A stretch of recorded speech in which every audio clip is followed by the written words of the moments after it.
You're now listening to the Funded Now What podcast with your host, Andrew Lee Miller, brought to you by GrowthExpertz. You are in store for a chat about funding, marketing, startups, and everything growth. All right, hello and welcome back to the Funded Now What podcast. I'm always excited for every guest, but right now I'm super excited because we have our first ever high schooler that raised a ton of money. Let's give it up for Christopher Fitzgerald, the CEO of APIGen. How you doing, Christopher? Doing well. Thanks so much for having me on, Andrew. Thank you for being here. Fucking 18-year-old crushing it. So most people know the guests on this podcast have raised at least $1 million, but I made a couple exceptions because this dude's already just crushing it in high school, even though I know you recently just graduated, but still raised $500K pre-seed or seed round? Pre-seed, we're calling it. Pre-seed, while still attending high school classes. Dude, just before we even get into what the company is, props to you, because that is just like, anybody listening to this that can't figure out how to raise money, and you have a 10-year career behind you of dealing with people, like doing it as a high schooler, like, dude, I'll just give you mad props on that. Like, if you're listening, I'm bowing down to this kid right now because that's just mad respect. But tell us what APIGen is in the least technical way possible, but just assume you're telling it to a 5-year-old. For sure. Well, I think, out of the way, let's just really quickly explain what an API is, just so everyone understands. Yeah, right? Yeah, please. And maybe you're about to do that too, but just imagine you're in a restaurant and it's like you put in an input, you give your order, and then the server goes to the kitchen and then brings back your order. And then that's the output that you can think like that about any API, right? So it's really just how two systems communicate. It's an interface by which two systems can do anything. So, when you're on Amazon and you're searching something in, to see a list of products, that's all behind an API. It's an API feeding you that product list that you'll eventually see. So you can kind of think about it as the backend to enter the internet. Anyway, the problem with APIs is that they're super expensive to produce and they just take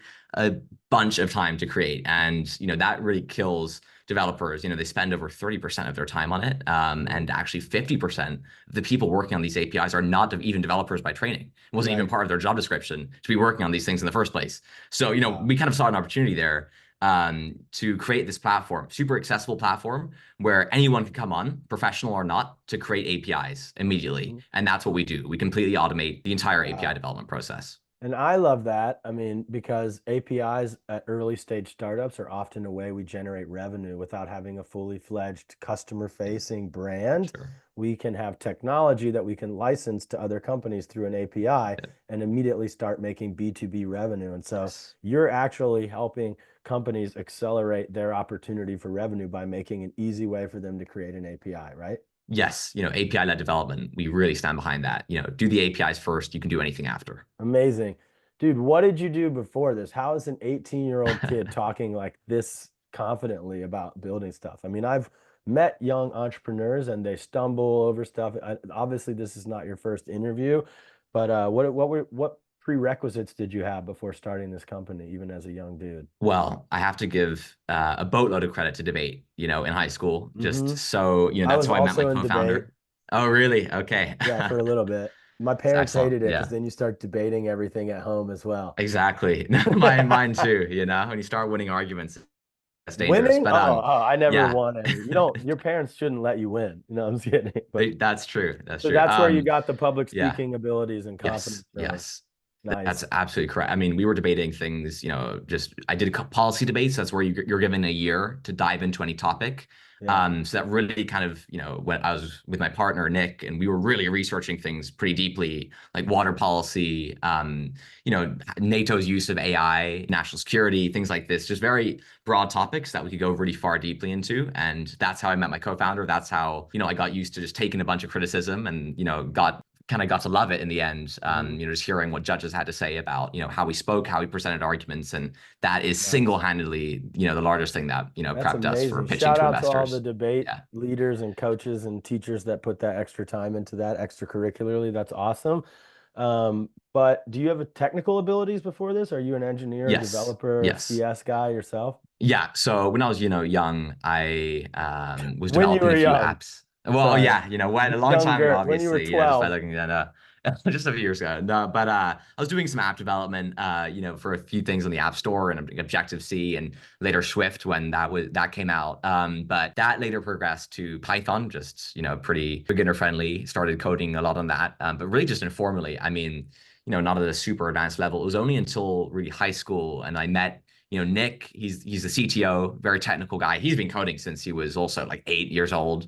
Wow. Just he builds like neural networks from scratch and stuff. That just Nice. insanely talented. That's kind of how we got the foundation. We both were super technical and realized we could do something. Yeah, you have to be. When you're selling to developers, if you don't speak their language, they're never going to trust your product. Exactly. So Yeah. No. That's awesome. That's why that question. Okay. Well, let's talk about why did you need the funding? Like what are you going to use it for? And how did you go about getting that funding at such young dudes in high school still? Yes. So we needed the funding for a few reasons. One of the largest things is just to move fast. We realized that yes, if we just hunker down, we could get a product out in the end. But we realized that we're in a pretty competitive space. The API, market in general is growing rapidly, and we really just wanted to get things out there before competitors, especially with kind of our Gen AI kind of hook there. And how did we do it? Well, we started going out to as many investors as possible. I mean, I think this does, if you wouldn't mind, just a small segment on the backstory here, how we even came to this company, because actually another project did precede it. We called it Synthine. It was more of like a chat with your data product. And we, thought it was a good idea. Obviously not the only ones with the idea, kind of a very oversaturated market now. That's all you see now with generative AI. But we learned so much from that. And, even then we were kind of, debating, pitching to people, but that was more so just like learning.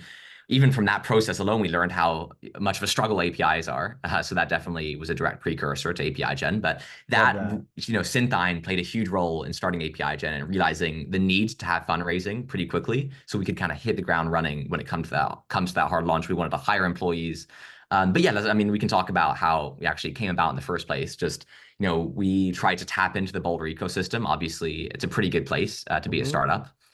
So we wanted to leverage that as much as possible. So that meant going onto LinkedIn, setting up, our LinkedIn's, making it, some professional sounding accounts, maybe not including the fact that we were, in high school on there, but obviously still telling everyone after presenting. But, we managed to secure a few calls and with a few international VCs as well, seeing what stuck. And yeah, that's kind of how, the initial process, and I can go, talk. Yeah, we're going to go deeper, but I want to hone in on something you said, even about the origin.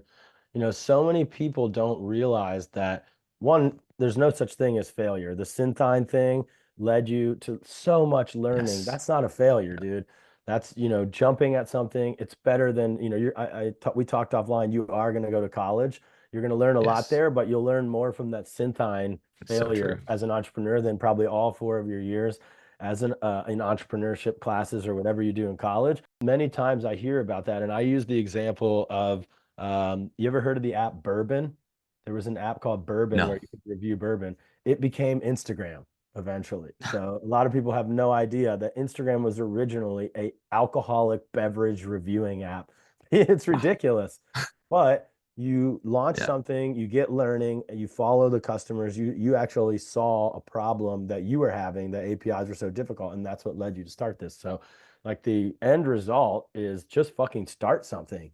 And you're going to learn. It's going to lead you to the thing that it is. So I love that. We don't talk about those origin stories enough, but walk me through, you're 18 years old. Are you like asking ChatGPT how to do fundraising, or you're just cold messaging random investors that don't touch API related stuff, or like, what was the process here? Sure. So, we realized we had a pretty semi-technical product. So the first thing was just, how do we pitch this to kind of normal investors who aren't, super embedded into the tech ecosystem and, all these kind of technical terms. So that was the first step, like seeing how we could kind of market our product in a pretty convincing way. And that was through friends and family who, didn't really understand that much about API development either. So that was like a good litmus test. When it actually came to it, we looked at a lot of successful pitches in the past, a lot of Tesla's, even Facebook's pitches in the past, and that definitely helped us get a good understanding of what a pitch deck should look like. And a lot of websites actually just let you kind of upload a pitch deck, and then people can kind of look at it, and you'll give you some feedback. And we just wanted it to be absolutely shredded. That's what we wanted. We wanted to get we knew it wasn't going to be a good pitch in the beginning. We just obviously we're still in high school, but we wanted to get that feedback. And then it progressed to more on LinkedIn. We were, we were openly stating that we, were working on this project, and we got some inbound, investors that just came to us in the first place, some international ones, and we had a few discussions with them. We were very early stage at that point, so they weren't that interested. We weren't very professional with how we advertised it either. So, but we learned so much. You always get punched in the face in the beginning. You always get punched in the face, but we love that. So. And you get back up and you block your face a little bit better, and then they punch you a little bit, and then you keep going. Exactly. And, we made it, I'd say 20 or 25, separate outreaches to certain VCs in, the Boulder and Denver area. We tried to start local, tap into that. And how did that work? Did you raise money locally? So the VC is a Denver-based VC. Yeah. Awesome. That's amazing. Yeah. That's great. So did it take a face-to-face to close them or her? Oh yeah. I mean, it was, so it was, we talked to a few partners there, and, initially it was funny because, when we talked to them for the first time, they actually knew. We had to just tell them because obviously they just asked us, how old are you guys? What's going on? And we were like, yeah, we're still in high school actually, because this was when we were meeting with them. So they just were kind of expecting to give us some kind of fatherly advice, on our pitch, and that was the expectation. So, one day we had to skip school and just drive down to Denver, just deliver the pitch. Did your teachers call your parents like, yo, these kids skip school? And they're like, yeah, they're actually pitching a multi-million-dollar business idea. They're not smoking cigarettes out behind the back of school. I don't know what the excuse was that day. That's fucking awesome, dude. That's so cool. Well, that's amazing. Knowing all that you know now about fundraising and outreach and convincing investors and all that stuff, what's your one piece of advice to someone who's listening that's they've got an idea, maybe there's a little bit of an MVP, and they want to go out and raise that pre-seed round? What do you feel like you didn't know before you got punched in the face? I think the biggest thing is to fully explain the idea at the start of any kind of pitch or presentation. We were shocked how many times, we were very confident with our pitch. We thought it was excellent. And then, halfway through, they tell us, oh yeah, wait, what do you even do? Like, what's going on here? That's like the last thing you want to hear, right? Thing, yeah. Happened, a little bit too often, a little bit. That was not that great. Does happen with two technical founders that don't have like a marketing layperson to help them simplify the message. And a lot of times, and sorry to interrupt you, a lot of times, one of the first things that we do when we work with recently funded engineering and product focused founders is help them simplify that messaging. Literally starting the most boring messaging document. How do we say it in 5 words? How do we say it in 150 characters? How do we say it in a long, about message? How do we say it in an email? And just getting that to be congruent and solidified changes everything. And so maybe doing that from the very beginning, but how do we do a 1-minute pitch, a 10-second pitch, an elevator pitch, all of that. That's sick feedback. Yes. Thank you. So important. Okay.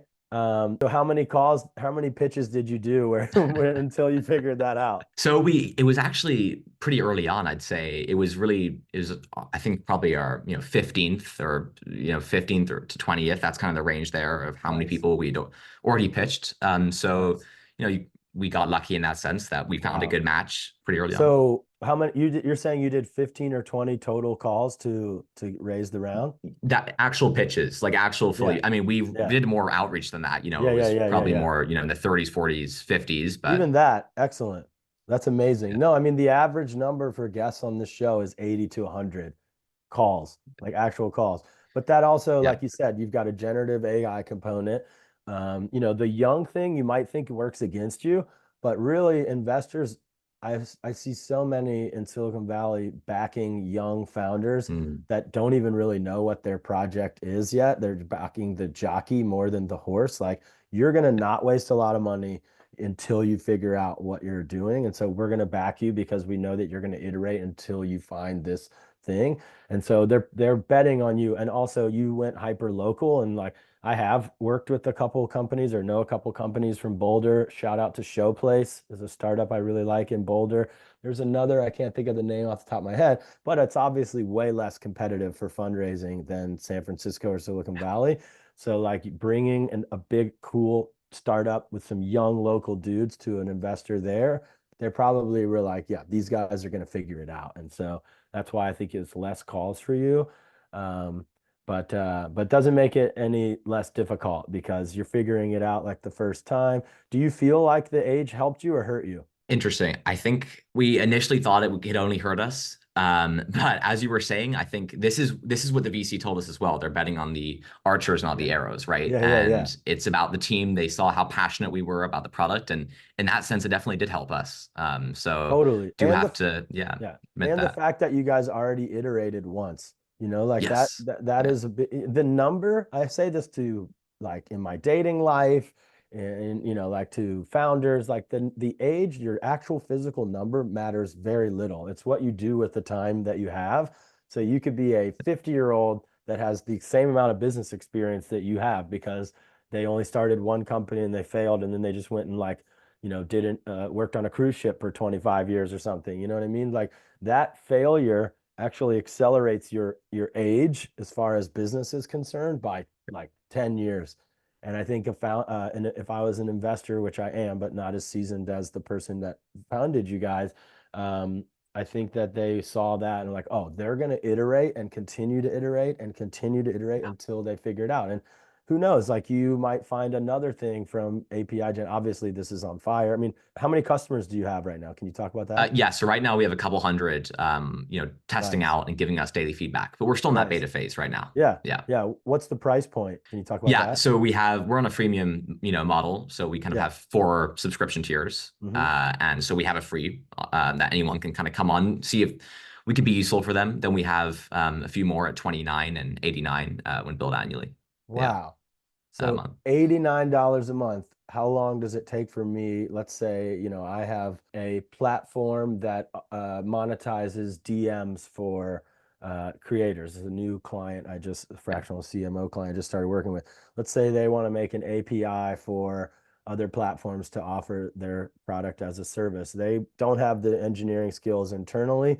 They want to use the tool at $89 a month. They can get a full-blown API ready to sell in the first month. That's absolutely correct. Wow. Even before a month. I mean, yeah, because APIs can be, as simple or as complex as you kind of want them to be. They can literally be anything, right? That creates variance there. But to actually spit out an API, we completely have that, ready. That can be done, iteratively over 30 minutes. Really cool. Instantly. So moving slowly into like me giving you marketing advice, like how do you keep a customer long term there? Obviously, you're in beta phase. You're not really thinking about retention, but if you give all the value in month 1 as a SaaS product, that's a no-no. Yeah, exactly. That was what our investor said as well. How is your platform sticky? And it's sticky for a few reasons. One is we're trying to build an ecosystem around the creation of these APIs. Even in the beta testing phase, as we speak, there are hundreds of APIs that our users have deployed live and they're using with our instant deploy feature. And that's a key part that kind of makes our platform sticky. They want that observability of that API. Obviously, that's not core to what we do, but creating that ecosystem where people are sharing the APIs they create in our platform, et cetera. The other thing is the management. And we see this with our kind of more B2B use cases is where these organizations already have the APIs. They're not necessarily trying to create new ones, but they want to maintain them. They want to maybe add a few extra features, add a few extra endpoints. That's when they would come to one of our features, which would be on that management side, which is obviously, a sticky process that could, be a year-long ordeal. Included in the 89, or it's a lower tier thing like the 29 just for management and update of my APIs. I just say long-term on that. So that would be more custom enterprise pricing. When I mentioned the 89, that's kind of our 3rd tier, but then we have that 4th custom pricing, which will tailor based on the amount of seats and things like that. Very cool. And you're leading those sales calls yourself? That's correct. Yes, that's absolutely correct. Yeah. Awesome. Okay, let's talk about marketing. So those 200 or 300 beta testers, how did you acquire those customers? Yes. So I'm just gonna be honest with you. We haven't done actually that much marketing. We, really Perfect. tried to take advantage of the press Yep. and the press release from our funding round, and Hmm. we were able to get a lot of them from there. And even before that, we had the waitlist coming up for the beta. So we had we did some things on LinkedIn. No actual promotion where we Yeah. actually paid to be promoted, but that Yeah. was Yeah. kind No. of the extent of our marketing. No Yeah, reason to spend money on this. There's like three phases to the early yeah, stage marketing. The first thing is we want to finalize the marketing foundation of the company. The website looks great, by the way. I mean, there's a little bit of small CRO things that can be done, but it looks good. It's going to be, it's like made to look like developers and engineers made it. So it speaks their language and it makes people feel safe and they convert. So I like that. Simple, not a bunch of moving shit or too many pages to distract from converting down mm, the funnel. The next part of that is your social media strategy. It doesn't really matter for the people you're reaching out to, but like it just does at some point. You're not going to acquire a lot of customers from social media, but people trust a business that's active on social media the same way they trust a business that has a nice website design. It's a subconscious thing. So we always do that in phase one. Phase two is where you really need to focus now, which is going to market through organic strategies. So continuing the PR. Did you get in TechCrunch? I didn't see a TechCrunch article when I Googled we it. did get in But TechCrunch. okay, I don't Yep. know how we missed that. Yeah. So trickle down effect from that, using that article to get you on a bunch of podcasts, get you a bunch of media interviews where developers are reading. So it could Sure. be a speaking gig at a conference. Like, dude, anyone's going to want to put the youngest young gun in the industry, like an inventor of this new API solution on. Like, you should be creating content and talking about the future of APIs and just really be owning that for the next 10 years. So that's a PR initiative. And you Mm, can use those yeah. articles that you got from the halo effect of the raising the round to then create the next story is the future of APIs is generative AI driven. And like for the reasons I think we were still not recording, but for the reasons of being able to do it quicker, being able to own your space, be able to make revenue really quickly, and literally reduce the failure rate of businesses because they can make an API in less than a month, as opposed to, and I know for a fact because I'm at early stage companies, we're going to do that when we have money to hire 10 engineers. Like that's literally the Mm, difference that you guys are making. yeah. Like a CEO can go, what level of technical ability does someone need to have to use this tool actually? We try to make it completely flexible. So you don't actually have to know how to code at all. We let you see Wow. this code within our platform. We try to hide as much of it as possible, only kind Yeah, of the internal business logic. Don't have to touch that at all if you very don't want cool. to. You can just click a few buttons and it's deployed. Yeah. So that's it's much more game changing than even you maybe recognize because I've been in the trenches for 10 years watching some companies have to get hired really quickly because we spent a lot of money on engineers and it burnt our burn rate out. So you're actually reducing the fail rate of tech companies and increasing the speed to revenue, which is like a really big deal.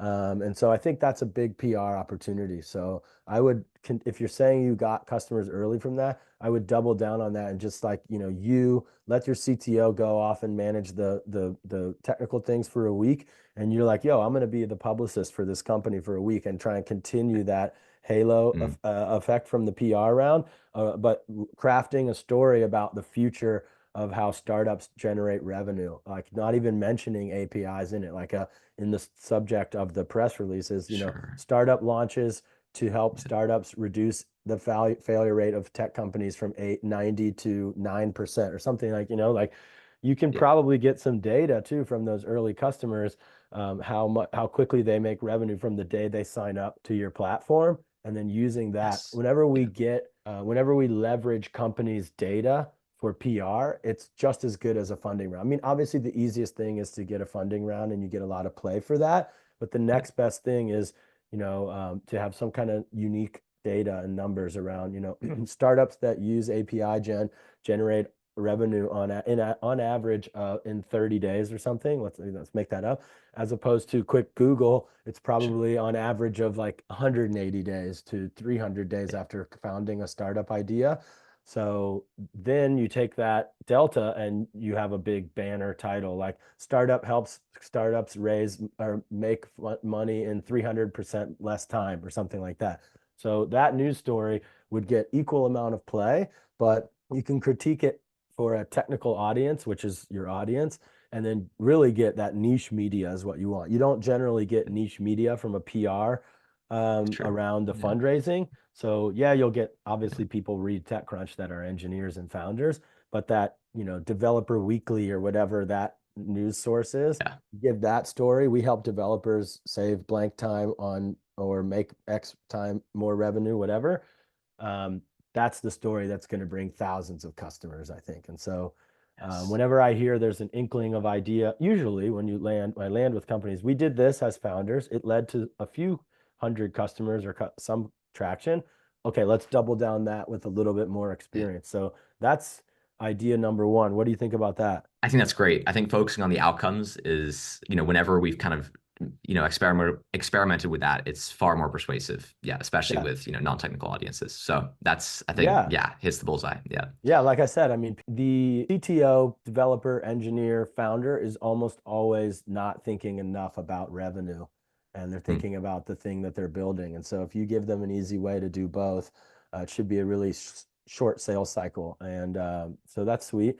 The only other thing really, I mean, PR also validates the company for outreach. So once, not the funding round, not the funding round that talks about you guys being high schoolers as well, like that's not going to help convert a lot of customers as No, much. I mean, it did, but you probably got like hundreds of thousands of impressions and just like a couple hundred customers out of that's that. true. The next news round that I was talking about, after that, you do outreach, which we'll talk about really quickly, and then I promise I'll let you go. The outreach generates people going, I mean, drives people to Google and they search you, or even on everything's a search engine on YouTube, on LinkedIn. And if they see other content and articles, Yeah. whether it's a podcast interview like this coming up on YouTube, or an article talking about, like I said, this company saves companies 300% on generating APIs, or brings companies revenue in 30 days instead of 1 year, they're going to instantly go and sign up. So Yes. it qualifies the company a lot. And so the next stage after that little PR blitz is really building those scalable outreach machines, which cost nothing but some software. I hear of a new software every day. I mean, if you have the technical abilities internally, you can build some tools Mm. yourself. You don't even need to pay for any software. But really, like LinkedIn outreach, email outreach, like, from Yeah. my own data about, if are the clients are startups, right? Yeah, we're targeting kind of downstream, and then over time we'll kind of go upstream to the Yeah, larger smart. corporations. But yeah, Way yeah, less, that's what way we're. longer sales cycle and way more bureaucracy. They want to see a knowledge base. They want to see Yes. so much more stuff to convert. Those early stage companies, the decision maker is 85% of the time first name at companyname.com. That's Mm. through thousands of cleaned up Yeah. email lists that I've done myself. So you can go to Wellfound, you can scrape emails right out of Wellfound, you can pay Yeah, someone in Southeast Asia to manually build the list, and you for can sure. upload it in Neverbounce. Neverbounce will clean out the 15% that aren't real email addresses. And then boom, you've got a list of potential customers That's that you can yeah. email at length. But the key, the last thing I'll say, and I know I've mentioned this for people that are avid fans that listen all the time, the key is a very short message in the first time you reach out to them. And so many times I start with a new client in B2B SaaS space, and they're like, we already tried outreach, Andrew, it doesn't work. And Mm. then they'll show me the message, and it's like three thumb scrolls on their phone. No one's gonna read that. Like our eyes glaze over, we don't read it. So a one-liner like, hey, have you guys created APIs yet? That's it. That's it. I don't say what I'm doing, who we are, what solution we have. If you email a founder like, have you guys created APIs yet? And then they see in your signature what you do, they click the link from your Yeah. signature. It works many reasons, but one is Google has no idea that you're a business, and they like, hey, name, are you guys creating APIs yet? Not any more text than that. No spam ever is that short. So you get through Mm. 100% deliverability. There's no bounces from your list because we Yeah. cleaned it out with Never Bounce. So they have no firewall on that. Like I said, it makes people really likely to respond because subconsciously, like, oh, I must fucking know this guy already. You know what I Yeah. mean? So if you Yeah. do that, and then if they don't respond, then the second message is a reply that has more info like, yo, we just helped this company. Like, remember, I said create case studies out of how quickly a company can get to revenue, or how quickly a company can get an API and not fail using your service. So case studies like that, I'll usually send like a YouTube video or a infographic or even a PDF that's like usually a hyperlink in Google Docs instead of an attachment, because an attachment might send you spam.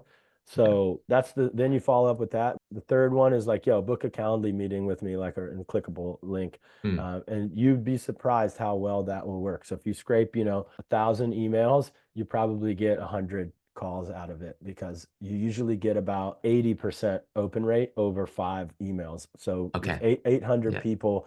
I mean, again, that first one almost always gets a response because it's either yes or no. Yeah. Like they're not, oh, no, we're good. We create our own APIs. Like we already have a huge team. Okay, sorry, you don't need us. Or no, we haven't created APIs yet. We're going to do that in 2 years once we have a bigger team. Actually, just so you know, you can do it in less than a month with our service. Like, boom, we got you. You can try it out for free. The PR first, outreach, and then like once that's scaling, then you have all the money and proof of concept you need to like hire SDRs and go for it with the full team. That's fantastic advice, Andrew. I think I'm glad you talked about kind of how to start off, the outreach, without kind of one-liner. I think that's a great thing, because that's where we've gotten lost. We want to do outbound sales, but we just don't know where to start. So yeah. Yeah. I think Dude, you can't know everything at 18 years old. Are you 18 or are you still 17? I am 18. Okay, Yeah. okay. Yeah. Yeah, you are doing an incredible job, dude. Like I started my first startup at 22 in college, and it did well. And was telling you offline, like we got an investment from our university, and then I ran away from the business because I was like, I do not want to be married to this for 7 to 10 years. I really want to travel the world. I came from a small town. I didn't get the international experience that you got as a kid. And so I left that, but that was when I knew what I was going to do with the whole rest of my life. And so you're just, many people struggle for 10 years after 18 to even figure out what they want to do. And so it's incredible what you've already been able to accomplish. And I think you're going to help a lot of people put food on the table for their families with this, because like I said, I've seen how difficult it is to generate revenue as a B2B business, and, trying to be B2C or directly deal with customers instead of just creating an API and selling it B2B and making money that way. So it's a total game changer. And I was really excited to have you on the show, Christopher. Thank you so much for being here. Thank you so much, Andrew, for your advice. That's so needed at this point in time for us. So it's awesome. Just truly invaluable. Thank you. Awesome. It's APIGen.com, right? That's correct. So for anybody listening, if you have a business and a B2B or a B2C software company that hasn't created any APIs, go to APIGen. Tell them that you heard about it here on the Funded Now What podcast, and maybe I'll work out a commission deal with you guys later, because I definitely think I can make some referrals. But yeah, Christopher, keep crushing it. And if I can ever be a resource, please reach out, brother. Thank you so much. Absolutely. That has been another episode of the Funded Now What podcast with your host, Andrew Lee Miller, brought to you by GrowthExpertz. If you liked the episode, please subscribe. If you really liked it, make sure to share with other founders and entrepreneurs. Thanks. We'll see you in the next episode.